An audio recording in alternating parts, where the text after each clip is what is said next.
और अब हम लगातार जो बात कर रहे थे, हम बात कर रहे थे वैक्सीन के उस प्रोसेस को जो कहा जा रहा है सुरक्षा कवच है। दवाइयां आती रहेंगी, उन पर रिसर्च चलती रहेगी, उससे लोग ठीक होंगे भविष्य में, लेकिन उससे पहले अगर समाज को एक बेहतर माहौल देना है तो वैक्सीन बहुत जरूरी है। लेकिन क्या है स्थिति? क्यों राजनीति शुरू हो गई है? क्यों लगातार आरोप लगने लगे हैं कि जितनी उम्मीद है, जितनी स्थिति होनी चाहिए वैक्सीन की क्वांटिटी की, वो नहीं दी जा रही है, लिहाजा वैक्सीनेशन सेंटर बंद हो रहे हैं। मेरे साथ तमाम खास मेहमान इस वक्त जुड़ रहे हैं इस चर्चा में और ये जानने की हम कोशिश करेंगे कि आखिर गलती कहां है, आखिर समस्या कहां है। अगर हम एक वक्त 45 लाख तक एक दिन में आंकड़ा पार कर चुके थे तो आज स्थिति इतना नीचे क्यों आ गई है जब हमें 130 करोड़ से ज्यादा अपने देश की जनता को वैक्सीनेट करना है। जयराम विप्लव मेरे साथ जुड़ रहे हैं बीजेपी प्रवक्ता के तौर पर, साधना भारती मेरे साथ कांग्रेस के प्रतिनिधि के तौर पर जुड़ रही हैं, डॉक्टर अनिल सिंघल मेरे साथ जुड़ रहे हैं इस वक्त, और कुलदीप कुमार जी आम आदमी पार्टी से मेरे साथ इस वक्त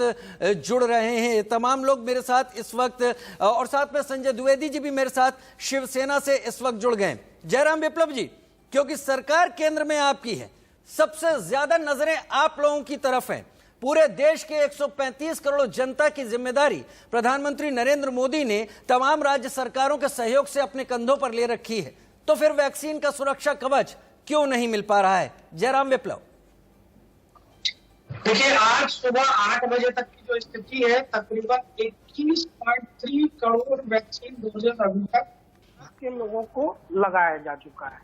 राज्य सरकारों को उपलब्ध कराया जा रहा है। जो केंद्र ने तय मानक, जो कमेटी ने तय किया है, उस आधार पर तमाम राज्यों को उनके हिसाब से डोजेस उपलब्ध कराई जा रही है। अब इसमें जो बातचीत हो रही है, जिस प्रकार से राजनीति इसमें करने की कोशिश की जा रही है, मुझे लगता है उसके स्थान पर सहयोग और साथ देने की आवश्यकता है। और जुलाई के अंत तक 51 करोड़ वैक्सीन डोजेज उपलब्ध कराने का ऑर्डर केंद्र सरकार प्लेस कर चुकी है और सरकार ने पूरा खाका बताया कि आगे लेकर दिसंबर तक 217 करोड़ कैसे वैक्सीन उपलब्ध कराए जाएंगे। और आज ही मैं मीडिया ने भी उसको बड़ी मजबूती के साथ बताया है कि 5 से अधिक कंपनियों को कोवैक्सीन के निर्माण की इजाजत मिली है। तो जैसे जैसे ये निर्माण बढ़ेगा, उत्पादन बढ़ेगा, क्योंकि इसमें 2 वैक्सीन अभी भारत में चल रहे हैं, कोविशील्ड और कोवैक्सीन। तीसरी वैक्सीन स्पुतनिक भी जल्द ही जुलाई तक अपना प्रोडक्शन शुरू कर देगी और 55 करोड़ का आंकड़ा बताया जा रहा है उनकी तरफ से, जो कंपनी उसको शुरू करने वाली है। तो भारत में जल्द ही लोगों तक पर्याप्त मात्रा में उपलब्ध वैक्सीन होगी और अभी जिस हिसाब से उत्पादन है उस प्रकार से केंद्र सरकार राज्यों को वितरण कर रही है। इसमें कहीं भी ऐसा नहीं है कि केंद्र ने जमा करके रखा हुआ है और केंद्र देना नहीं चाहती है। जैसा कि एकाध राज्यों के मुख्यमंत्री बार बार केंद्र से सीधा संवाद ना करके केवल अपनी राजनीति के लिए मीडिया से संवाद करते हैं और लोगों तक वो गलतफहमी और भ्रांति फैलाने का काम कर रहे हैं। मेरा मानना है कि शासन और सरकार एक दूसरे के संवाद से चलती है। अगर किन्हीं राज्य सरकारों को कोई दिक्कत आ रही है, उनको सीधे पीएमओ से बात करनी चाहिए, केंद्र से बात करनी चाहिए। और एक और छोटा सा बात मैं आपको राजीव भाई बताऊं, आज ही आरटीआई से खुलासा हुआ है कि महाराष्ट्र की सरकार ने पिछले 7 महीने में पीएमओ से एक बार भी बात नहीं की। यानी प्रेस में आकर के अपनी बात को कहना, क्या ये कहीं उनकी तरफ से केवल राजनीति की ओर इशारा नहीं करता है? आपको सहयोग करना चाहिए, राजनीति नहीं करनी चाहिए। मैं एक एक करके आऊंगा, सबके पास एक एक करके आऊंगा। जयराम विप्लव जो जवाब दे रहे हैं इस वक्त, अभी सबके पास आऊंगा, सबके लिए वक्त है मेरे पास, आप सब मेरे सम्मानित मेहमान हैं। लेकिन जयराम विप्लव, एक काउंटर आपसे ही मेरे दिल में सवाल आ रहा, बुरा मत मानिएगा। हमने बहुत पहले सुना था और पढ़ा था, काल करे सो आज करे, आज करे सो अब, पल में परले होगी, बहुरी करेगो कब। होगा, किया जा रहा है, इतने दिनों में होगा। आपने जो 4 महीने का, नहीं मेरी बात तो सुनिए, मेरी बात सुनिए जयराम भाई, जनवरी से लेकर अब तक 21 करोड़ का आंकड़ा आप दे रहे हैं, मेरे पास 19 करोड़ कुछ का है। अगर इसी हिसाब से अंदाजा लगाऊं आपके हिसाब से, तो 28 महीने लगेंगे पूरी जनता तक वैक्सीन पहुंचने में। नहीं, आप आज ही बता रहा हूं ना कि आज हमने क्या किया। आज जब कंपनियों को ऑर्डर मिल रहे हैं, कंपनियों को मंजूरी मिल रही है, इजाजत मिल रही है, उनके साथ फार्मूला साझा किया जा रहा है। तो सरकार ने पूरा प्लान बताया ना, ये केंद्र सरकार का ऑथेंटिक डाटा मैं बता रहा हूँ, जिसमें अगस्त से दिसंबर तक 217 करोड़ वैक्सीन कैसे आएंगे, किन किन कंपनियों की कितनी वैक्सीन होगी, ये सारा डिटेल है। अगर आप कहें तो मैं देख करके आपको पूरा अभी मेरे पास मौजूद है, मैं सुना सकता हूं आपको, और आपके पास भी इसकी जानकारी होगी। 217 करोड़ की बात आप सही कह रहे हैं, लेकिन मैं वही कह रहा हूं ना, अभी की स्थिति पर ही हम आकलन करते हैं। और जुलाई तक 51 करोड़, जुलाई तक 51 करोड़, यानी अगले 2 महीने में 30 करोड़ डोजेज और लोगों को लगेंगे। चलिए, अगर जनवरी से हम लोग अप्रैल तक की बात कर लें तो उस समय आज जो लोग डोज मांग रहे हैं, आज जो लोग वैक्सीन मांग रहे हैं, ये लोग उस समय तक कह रहे थे कि हम वैक्सीन नहीं लगाएंगे। ये भी एक कारण रहा कि कंपनियों ने उत्पादन की प्रति उनको उत्साहित नहीं किया जा सका, क्योंकि डोजेस बेकार जा रहे थे। और कई राज्य सरकारों ने कहा, नेताओं ने कहा हम नहीं लगवाएंगे। आप सारी राजनीति आप जानते हैं। वो सब पता है, मुझे सब पता है किसने क्या कहा। किसी ने तो ये भी कह दिया कि ये वैक्सीन किसी एक खास दल की है। खैर छोड़िए, समय आए सब चेते, वैक्सीन एक कवच है, हम भी समझ पा रहे हैं। लेकिन मैं इस वक्त सीधे जाऊंगा, कुलदीप भाई मेरे साथ दिल्ली से जुड़े हुए हैं। कुलदीप जी, आपने सुना जयराम विप्लव को। जयराम विप्लव ने कहा कि सीधे संवाद की जगह आप लोग वर्चुअल संवाद कर रहे हैं, सरकार तक बात नहीं पहुंचा रहे, उससे पहले आप जनता के बीच में आकर अपनी बात रख दे रहे हैं। कितनी दूरी है पीएमओ में? राजीव जी मैं कहना चाहता हूं, जयराम जी बड़े अच्छे व्यक्ति हैं, मेरी इनसे कई बार डिबेट में मुलाकात हो चुकी है। मैं इनसे पूछना चाहता हूं कि अगर इनके पास कोई कॉन्टेक्ट नंबर ऐसा है जिसे पीएमओ से बात हो जाए, या कोई नोडल मिनिस्टर इन्होंने नियुक्त किया हो वैक्सीन के लिए, या किसी को स्पेशलाइज किया हो कि आपको इससे बात करनी रहे सरकार को, तो ये नंबर आपकी केंद्रीय स्वास्थ्य मंत्री दिल्ली के सांसद हैं, आप उनसे बात कर सकते हैं। मुख्यमंत्री तो बात कर ही सकते हैं। वो बातचीत नहीं हो पाती है, तभी मीडिया के सामने आके बताना पड़ता है। और दिल्ली के लोगों को या देश के लोगों को ये बात जानने का हक है कि आज उनके स्टेट में, उनके राज्य में कोरोना की स्थिति क्या है, वैक्सीन को लेकर स्थिति क्या है। लोग हमसे सवाल पूछते हैं, लोग हमसे पूछते हैं कि भाई वैक्सीन क्यों नहीं लग पा रही है। वैक्सीन हम, इसलिए लोगों को पता होना चाहिए कि वैक्सीनेशन में देरी क्यों हो रही है। अभी तक जयराम जी ने इस बात का जवाब नहीं दिया कि 6.5 करोड़ डोजेज जो इन लोगों ने बांग्लादेश को, पाकिस्तान को, अफगानिस्तान को, उगांडा को जो इन्होंने भेज दी, वो वैक्सीन इन्होंने क्यों भेजी? कुलदीप जी, के लोगों की वैक्सीन कुलदीप जी डीरेल मत कीजिए। वो 6.5 करोड़ किस लिए गई, इसके जवाब कई बार दिए जा चुके हैं। चलिए 6.5 करोड़ को मैं 21 करोड़ में जोड़ लेता हूँ, तो भी 27-28 करोड़ होते हैं। राजीव जी, मैं अभी की बात कर लेता हूं। अभी आप ये बताइए कि आज दिल्ली के अंदर हमारे सारे वैक्सीनेशन सेंटर जो 18+ वाले थे, वो बंद होने की कगार पे हैं। अभी मैं आपको कल तक का डेटा बता देता हूं, अगर आप कहेंगे तो। कल तक हमारे पास 42,380 डोज अवेलेबल बैलेंस थी। मुझे लगता है कि आज वो भी खत्म हो गई हो। कल तक का मैं डेटा आपको बता रहा हूं। तो अब ये बताइए कि इसके बाद दिल्ली के युवाओं को जो 18 से 45 वर्ष के बीच में है, उनको वैक्सीन कैसे लगेगी? लगातार मुख्यमंत्री जी इस बात को कह रहे हैं कि आप लोग इसको राजीव जी, कंपनी को, मैं आ रहा हूं, मैं साधना भारती, ठीक है, मेरे पास, लेकिन नहीं देकर कुलदीप ये लोग भाई केवल राजनीति कर रहे हैं, राजनीति ये लोग कर रहे हैं बैठ के। ठीक है चैनल पे आके आंसू बहा देते हैं। कुलदीप भाई, जनता का इनको ध्यान नहीं है। साधना जी को वक्त देता हूं। कुलदीप जी सुन लिया, कुलदीप जी आप कुछ नहीं होगा, ठीक है, लोगों को बताना होगा कि वैक्सीन कब मिलेगी। जयराम विप्लव आपके पास आऊंगा लौट के, आपके पास आऊंगा लौट के, आप आंसू बहा रहे हैं। साधना भारती, आपको क्या लग रहा है, चीजें अभी वस्तु स्थिति में जैसा मैं अभी तक कह रहा था, क्या एक बहुत अच्छा दृश्य सामने रखती हैं, या अभी भी काफी सारे बादल छाए हुए हैं, स्थिति साफ नहीं दिख रही है? देखिए, बादल नहीं छाए हुए हैं, मैं तो कहती हूँ तूफान आ गया है। और कांग्रेस की राष्ट्रीय प्रवक्ता होने के नाते बड़ी जिम्मेदारी से आपके इंडिया न्यूज के माध्यम से जितने दर्शक देख रहे हैं उनके सामने भारतीय जनता पार्टी के जो प्रवक्ता बैठे हैं उनसे कुछ सवाल पूछना चाहूंगी। उम्मीद है, मैं शालीनता से सुन रही थी, मुझे भी शालीनता से सुनेंगे। देखिए, झांसाराम बाबा का झूठ छाप चूरन बांटना बहुत आसान है। इन लोगों की आदत पड़ चुकी है कि झूठे आंकड़ों में फंसाना है और जनता को मूर्ख बनाना है।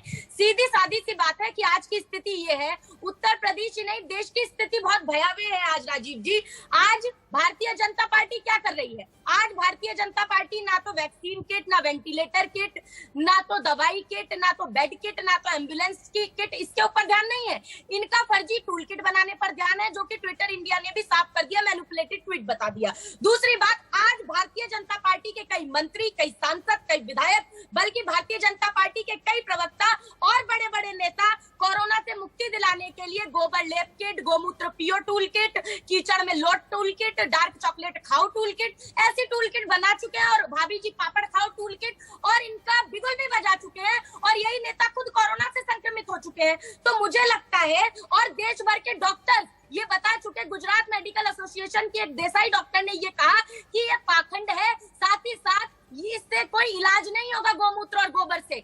लेकिन और आईएमए के अध्यक्ष ने भी ये कहा कि ये गलत है। और मुझे लगता है कि देखिए, सबसे बड़ी बात है कि पीएम मोदी जी ने ये भी कह दिया था, अभी आंकड़े बता रहे थे भाई साहब बहुत बड़े बड़े।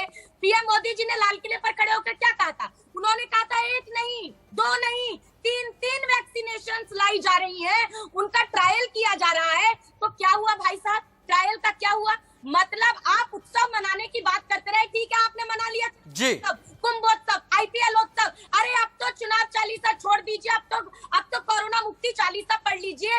ये सरकार उत्सव मनाने पर ध्यान देती रही, लेकिन अगर बीमारी से लड़ना है तो राजीव जी ठीक है, उत्सव नहीं, मैं समझ गया साधना भारती, ठीक है, टीका उत्सव तो है साधना भारती, मैं समझ गया, लेकिन उसका प्रसाद आखिर कब तक मिलेगा? जनता को टीके से मतलब है, जनता को इन तमाम बातों से मतलब नहीं है। एक छोटा सा ब्रेक ले रहा हूं, बहुत जल्दी लौट कर आऊंगा और शुरुआत करूंगा। मेरे 2 सम्मानित मेहमान और जुड़े हुए हैं जिनसे रिएक्शन लेने हैं, बहुत जल्द लौट के आता हूं।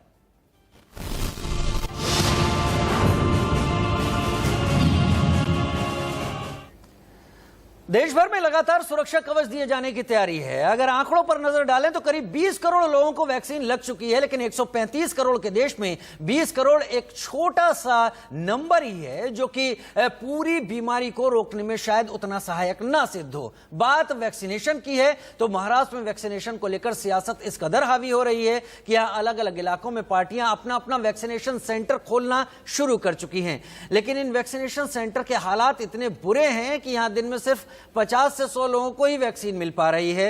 मुंबई के जेबी नगर में सिर्फ 50 मीटर की दूरी पर 2 वैक्सीनेशन सेंटर खोल दिए गए। एक सेंटर कांग्रेस की तरफ से खोल दिया गया तो दूसरा सेंटर बीजेपी के नेताओं की तरफ से। बीएमसी का कहना है कि वो ज्यादा से ज्यादा सेंटर बनवा रहे हैं ताकि वैक्सीनेशन सेंटर्स पर भीड़ इकट्ठा न हो।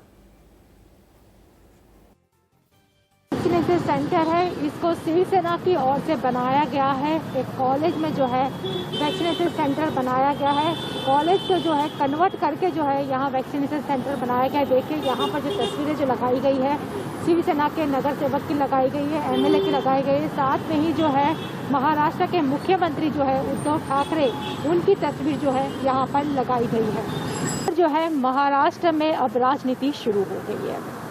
अगले साल होने वाले मुंबई महानगर पालिका के चुनाव के मद्देनजर जो है हर कोई कॉरपोरेटर अपने इलाके में ज़्यादा से ज़्यादा वैक्सीनेशन सेंटर शुरू कर रहा है। ना सिर्फ वो वैक्सीन सेंटर शुरू कर रहे हैं, बल्कि वैक्सीन सेंटर के बाहर जो है बड़े बड़े पोस्टर भी लगाए जा रहे हैं।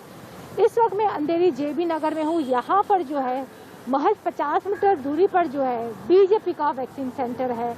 वहीं दूसरी ओर इसके बिल्कुल बाजू में ही जो है कांग्रेस ने भी जो है अपना वैक्सीनेशन सेंटर शुरू कर दिया है।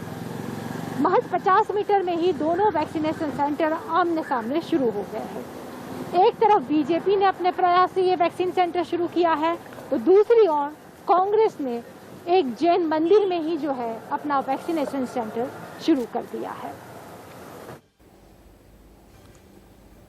और चर्चा हम वैक्सीनेशन को लेकर, सियासत वैक्सीन की कमी को लेकर कर रहे हैं। तो हमारे साथ तमाम खास मेहमान इस वक्त जुड़े हुए हैं। मेरे साथ इस वक्त जयराम विप्लव बीजेपी से जुड़े हुए हैं और संजय द्विवेदी जी शिवसेना से जुड़े हुए हैं। बाकी गेस्ट बहुत जल्दी मेरे साथ जुड़ेंगे, कुछ तकनीकी कारण है। लेकिन बात संजय द्विवेदी जी से अब कर लेता हूं क्योंकि पहले हिस्से में उनके पास मौका मैं नहीं दे पाया था समय की कमी के चलते।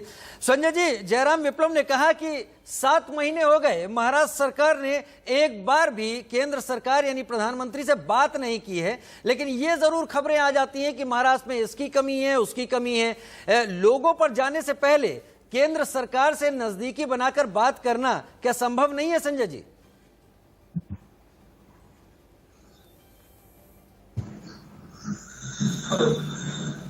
संजय जी आवाज आ रही है, बोलिए।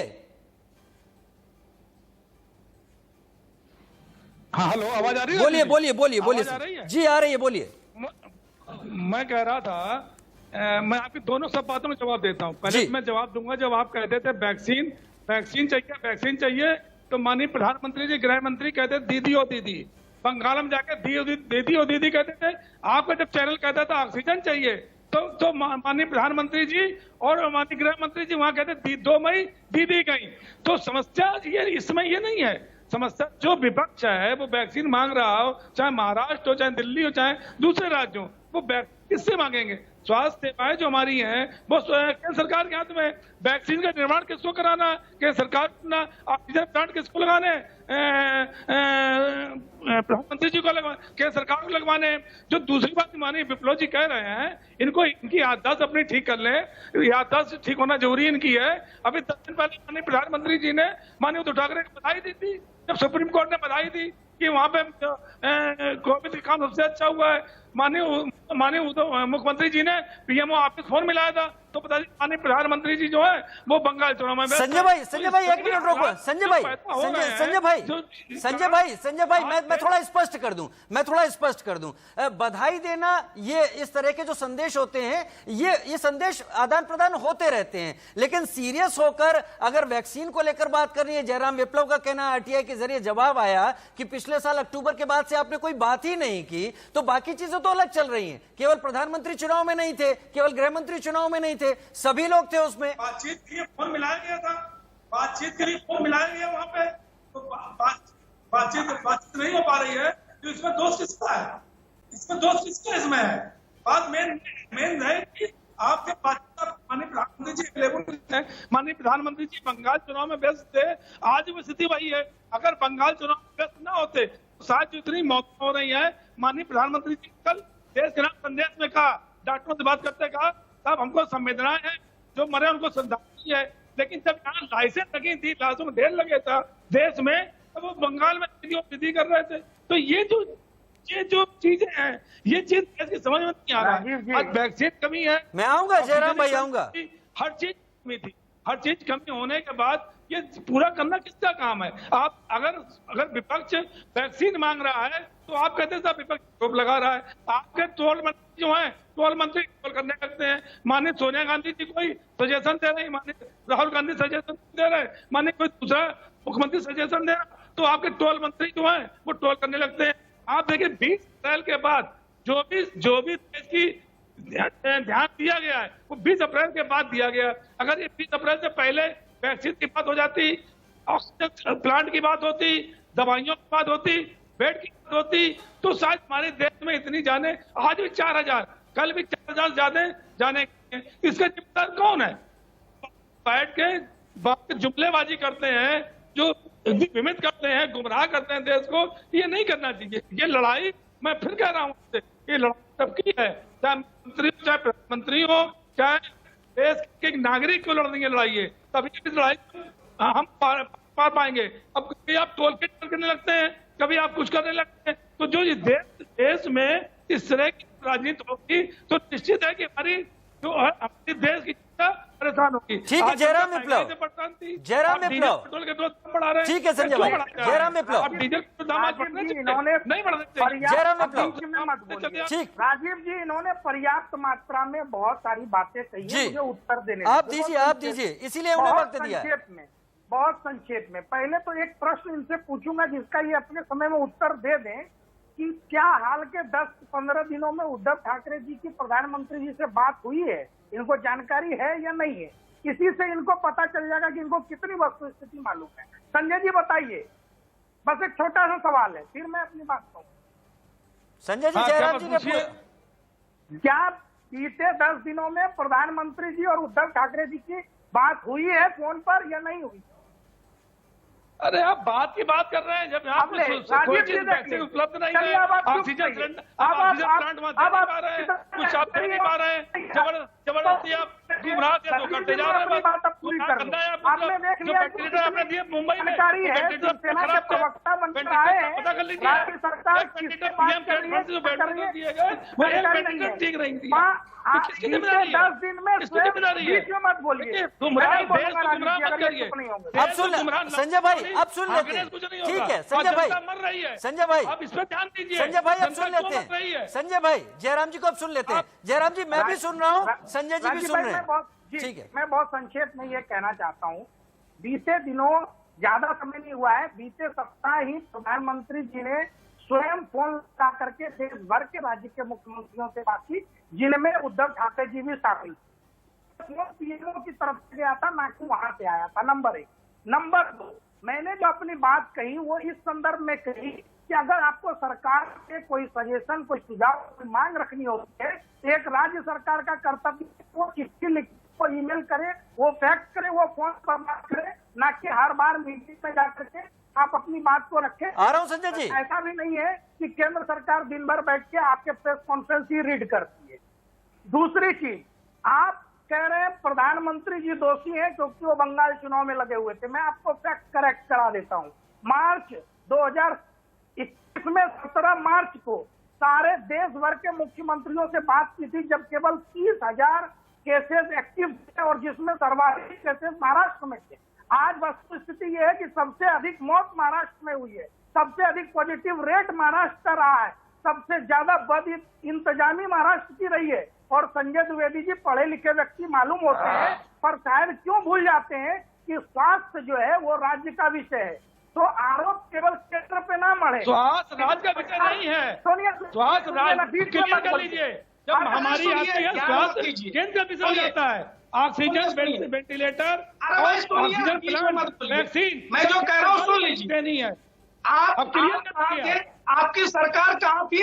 आपकी सरकार पहली लहर खत्म होने के बाद सुशांत राजपूत के केस में किसको बचाना है, किसको दबाना है, उसमें लगी हुई थी। आपने मुंबई पुलिस कमिश्नर के माध्यम से वसूली सरकार कराने में लगी हुई थी। 3 टर्म चलने वाली सरकार क्या कर रही थी राज्य में? का माहौल था, क्यों सबसे अधिक काम किया? अब के लोगों को पीड़ित होना पड़ा, क्यों महाराष्ट्र के लोगों को सबसे अधिक भुगतना पड़ा? अगर राजनीति करेंगे तो राजनीति जवाब देने की क्षमता रखिए। बीच में वो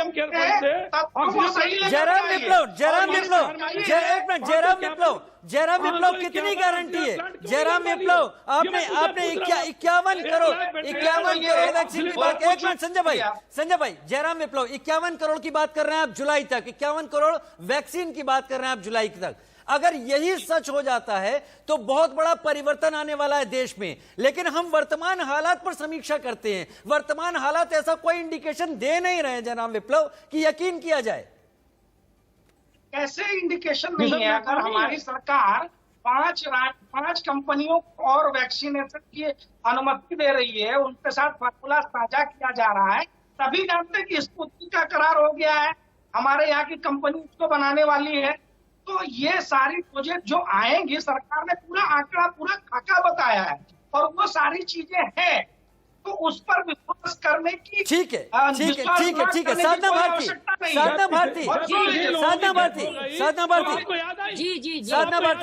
तब मैदान अभी कहाँ है? जब इतने लोग मर गए, कुलदीप भाई आ रहा हूँ। कुलदीप भाई एक एक करके देखिए, इस तरह से नहीं होगा, इस तरह से नहीं होगा, एक एक करके इस तरह से नहीं होगा। ठीक है मैं चाहूंगा थोड़ी देर के लिए फेडरल सबका लोग करें, थोड़ी देर के लिए। साधना भारती और कुलदीप भाई आपके पास आ रहा हूं। तकनीकी समस्या के चलते आप लोग अभी कुछ देर जुड़े नहीं रह पाए थे, डॉक्टर सिंघल पर भी जाना था, वो भी बहुत देर से इंतजार कर रहे हैं। साधना भारती आप सुन रही होंगी जयराम विप्लव को, अब आप अपना जवाब दीजिए, जिसके बाद मैं कुलदीप जी के पास जाऊं।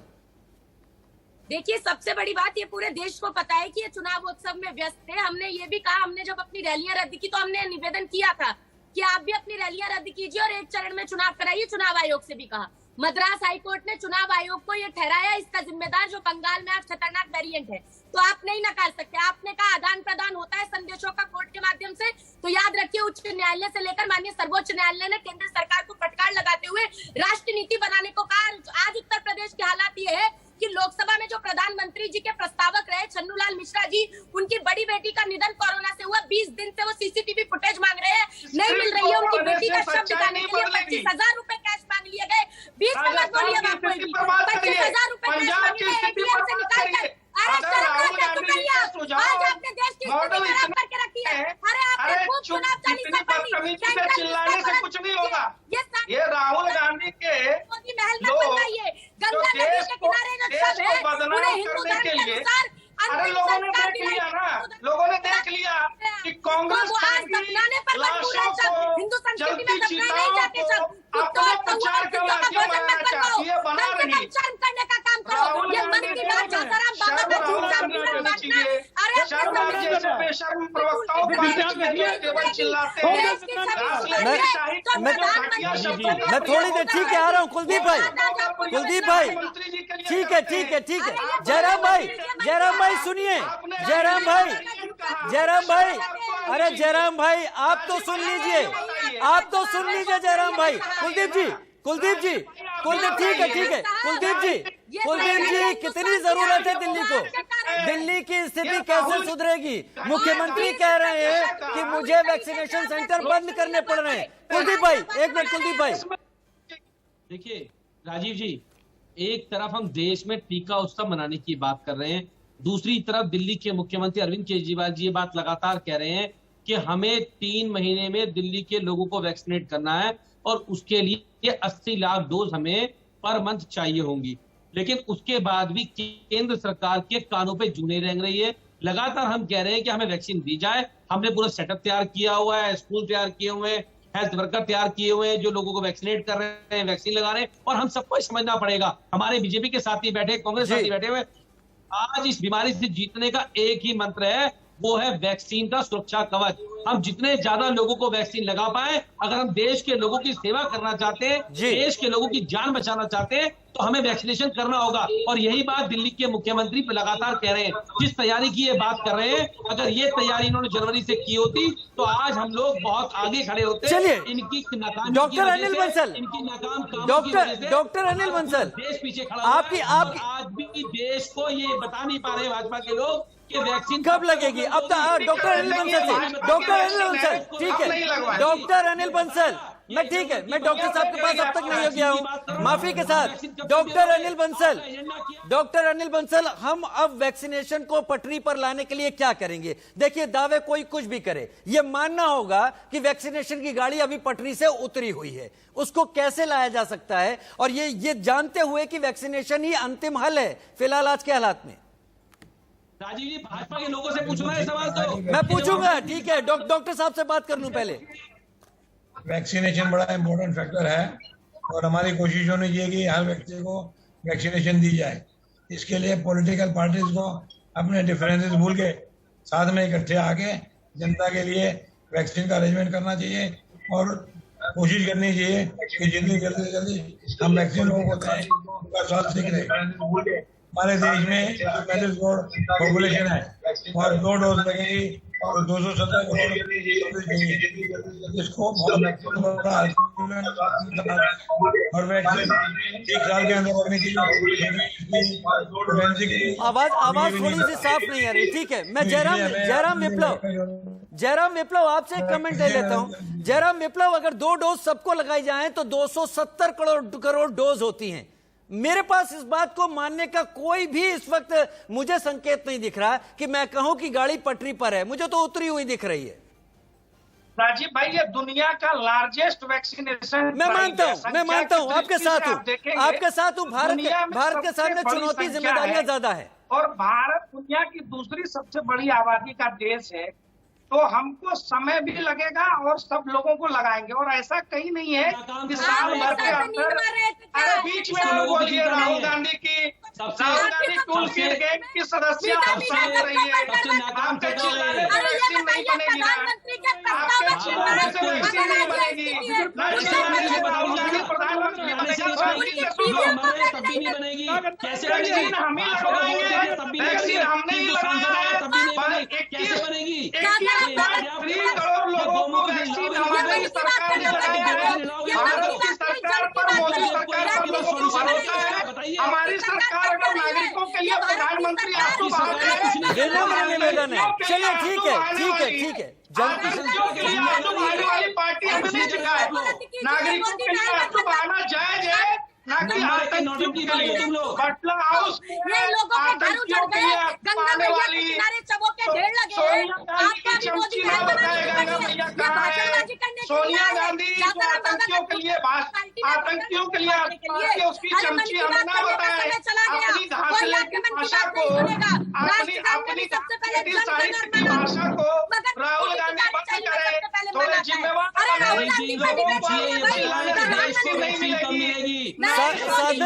साधना जी ठीक है एक सवाल साधना जी ठीक है साधना जी